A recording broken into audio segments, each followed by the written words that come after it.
Hello students, BA part first के second paper में प्रमुख भारतीय राजनीतिक विचारक पेपर के अध्ययन के क्रम में हम गोखले के बारे में बात कर रहे थे पिछले वीडियो में।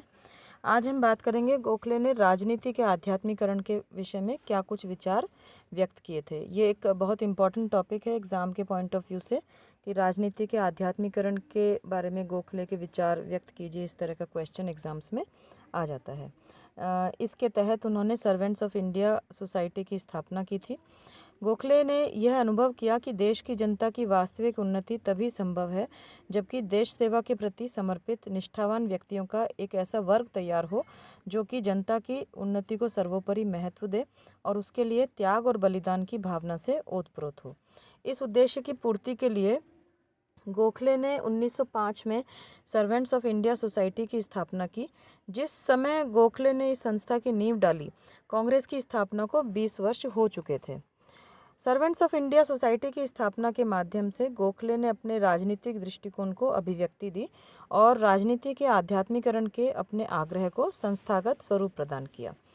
गोखले ने अपनी जो धारणा है इस संस्था के स्थापना के उद्देश्य के विषय में उसको कुछ बिंदुओं के माध्यम से व्यक्त किया। जैसे राष्ट्र निर्माण का कार्य एक ऐसे चरण में पहुंच गया है जबकि देश की भावी प्रगति के लिए राजनीतिक प्रशिक्षण से युक्त ऐसे समर्पित और निष्ठावान लोगों की आवश्यकता है जो सच्ची सेवा भावना से स्वयं को इस कार्य के लिए समर्पित कर दें।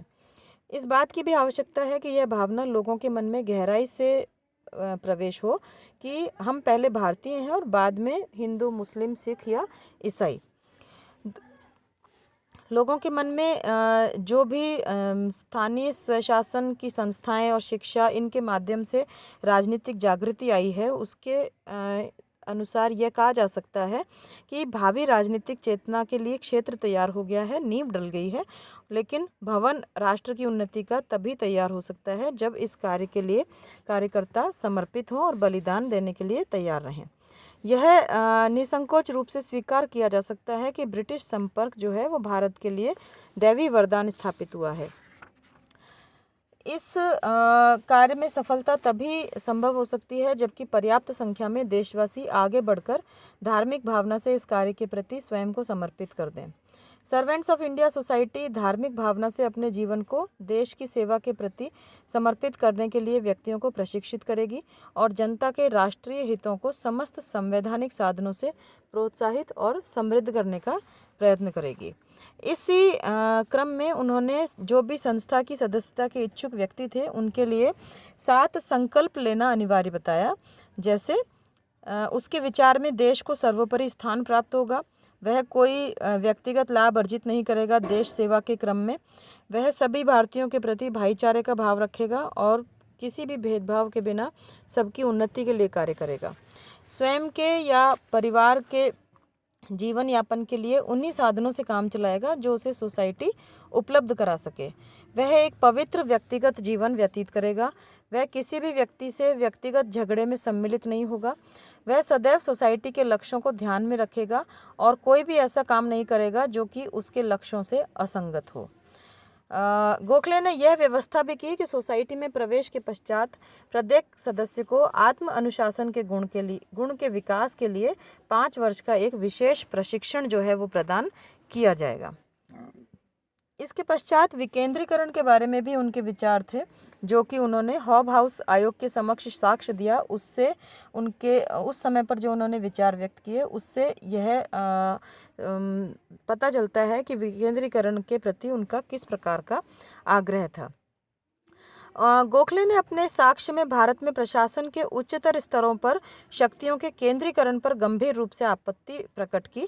उन्होंने यह पीड़ा जताई कि प्रशासनिक अधिकारियों की केंद्रीकृत शक्तियों के अधीन जनता की जो स्थिति है वो बिल्कुल शक्तिहीन और निरीह व्यक्तियों के जैसी हो गई है।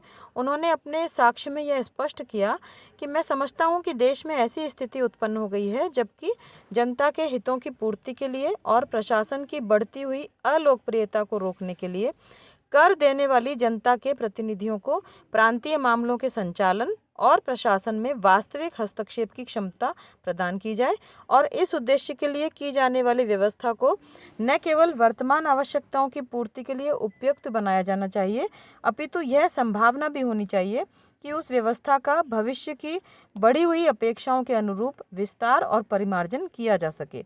अभी जो व्यवस्था विद्यमान है वो इस उद्देश्य की पूर्ति के लिए पूरी तरह से अनुपयुक्त है। तो ये उनके विचार थे विकेंद्रीकरण के क्रम में।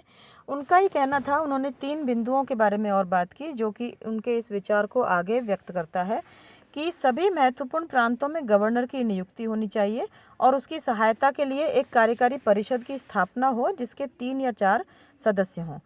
प्रांतीय व्यवस्थापिका सभाओं का विस्तार किया जाए, उनमें निर्वाचित प्रतिनिधियों की संख्या में वृद्धि हो और उनके प्रतिनिध्यात्मक चरित्र को सुनिश्चित किया जाए। एक निर्धारित संख्या में निर्वाचित सदस्यों द्वारा किसी विशेष प्रश्न पर विचार करने के लिए प्रांतीय लेजिस्लेटिव काउंसिल की बैठक बुलाए जाने की मांग पर काउंसिल की बैठक बुलाने की व्यवस्था की जानी चाहिए।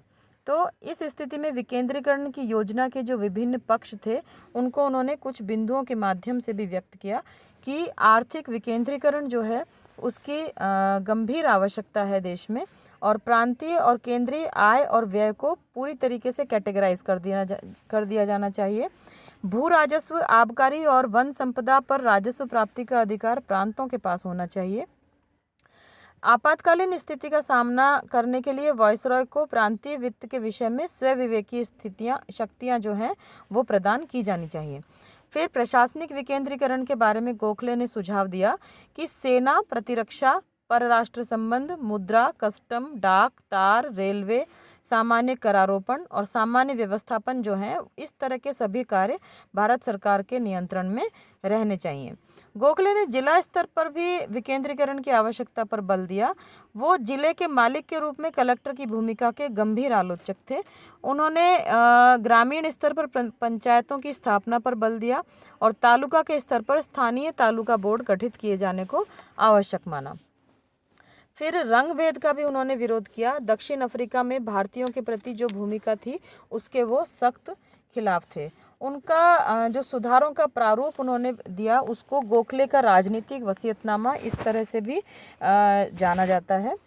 अपने जीवन के अंतिम दिनों में गोखले ने लॉर्ड विलिंगटन के आग्रह और फिरोज शाह मेहता के परामर्श से भारत में सांविधानिक और प्रशासनिक सुधारों की एक रूपरेखा प्रस्तुत की। इसमें वो गोखले के, चूंकि ये अंतिम प्रस्ताव थे इसलिए इनको गोखले का राजनीतिक वसीयतनामा भी कहा जाता है। 1915 में जो सुधार योजना गोखले ने प्रस्तुत की वो उनके अंतिम लक्ष्य को व्यक्त नहीं करते थे, बल्कि वे क्रमिक सुधारों में जो उनका विश्वास था उस दिशा में ही एक आगे कदम था। ये प्रस्ताव जो थे वो उन्होंने जो व्यक्त किए वो बिंदुवार देख लेते हैं। प्रत्येक प्रांत में प्रांतीय प्रशासन के अध्यक्ष के रूप में इंग्लैंड से एक गवर्नर की नियुक्ति हो। प्रत्येक प्रांत में एक 6 सदस्यों वाली कार्यकारी परिषद हो। प्रांतों में प्रभावशाली विधायी परिषदें स्थापित की जाएं। प्रांतीय स्तर पर कार्यकारी परिषद और विधायी परिषद के संबंधों को इस आधार पर निर्धारित किया जाए कि वो पूरा उत्तरदायित्व भले ही न वहन करे लेकिन जवाबदेही अवश्य हो। प्रांतों को स्वायत्तता प्रदान की जाए और प्रांतीय प्रशासन को भी व्यापक रूप से विकेंद्रीकृत कर दिया जाना चाहिए।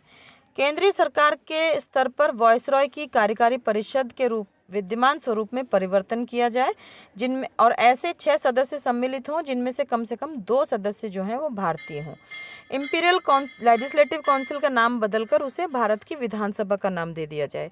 सेना में भारतीयों को कमीशन प्राप्त करने के व्यापक अवसर प्रदान किए जाएं। इस तरह के उनके विचार थे विकेंद्रीकरण के संबंध में। इसके पश्चात गोखले के राजनीतिक विचारों का अध्ययन हम अगले वीडियो में करेंगे।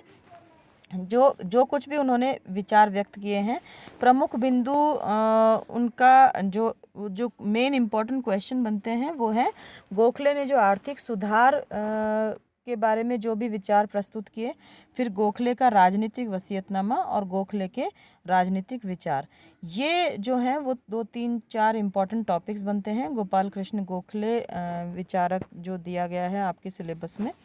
तो इसके अगले वीडियो में हम बात करेंगे गोखले ने जो समय समय पर, ऐसा नहीं है कि उन्होंने कुछ राजनीतिक विचार अलग से व्यक्त किए, बल्कि उनके विचारों के क्रम में जो कुछ भी सामने आई चीज़ें जो कि राजनीतिक परिप्रेक्ष्य में थी, उन्हीं को गोखले के राजनीतिक विचारों के रूप में जाना जाता है। Thank you.